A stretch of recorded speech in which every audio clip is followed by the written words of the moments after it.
বাবা, আপু তো 103 রেস পজিশনে চলে গেছে, মানে রেস দিবে। ইয়েস, মাই গড। কিন্তু সে এরকম করতেছে কেন? আর এই ভাইয়াটা কে? এ হচ্ছে কি আমার তখন থেকে ফলো করতেছে, ভিডিও করতেছে, আবার তাকাইতেছে। কি সমস্যা? ওরে ভাই, যেমনি হরেন মরেন না দিয়ে টান মারছে, যদি একবার লাইগা যাইতো।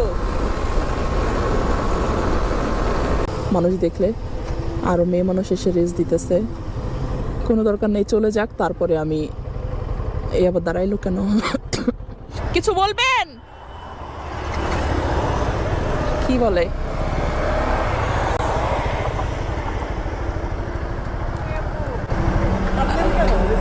আপনি কি আমার সাথে রেস করতেছিলেন এতক্ষণ? আপনি কে? ও মাই গড, কতদিন ধরে বাইক চালান আপু? 1 বছর। কিন্তু হেলমেট নাই কেন?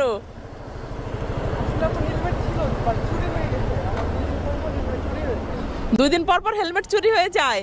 টপ স্পিডের বাইক, তাই? টপ স্পিডের বাইক হইলে কি হইছে? তার জন্য লাগবে প্রো রাইডার, বাট আপনি তো প্রো রাইডার না। না, আপনি তো প্রো রাইডার না। প্রো রাইডার হইলে তো মাথায় হেলমেট পরা থাকতো। বোঝেন নাই আপু? যাই হোক, এই ভাইয়া দুইটা আবার কি এখানে দাঁড়াইছে কেন? আমার তো ভয় লাগতেছে। রাস্তার মাঝখানে যদি এরকম কেউ দাঁড়ানো থাকে তাহলে তো সমস্যা। ধরু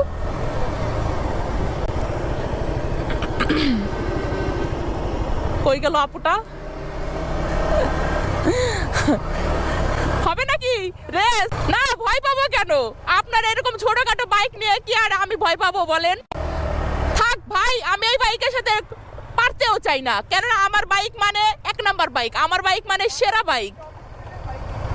বাংলাদেশের টপ স্পিডের বাইক GSX-R হইলেও আপনি তো টপ স্পিডের প্রো রাইডার না, তার মানে তো আপনি আমার সাথে পারবেন না। সো আমার সাথে তো আর রেস লেগে লাভ নাই, তাই না? যাই হোক, সাবধানে বাইক চালাবেন। আল্লাহ হাফেজ।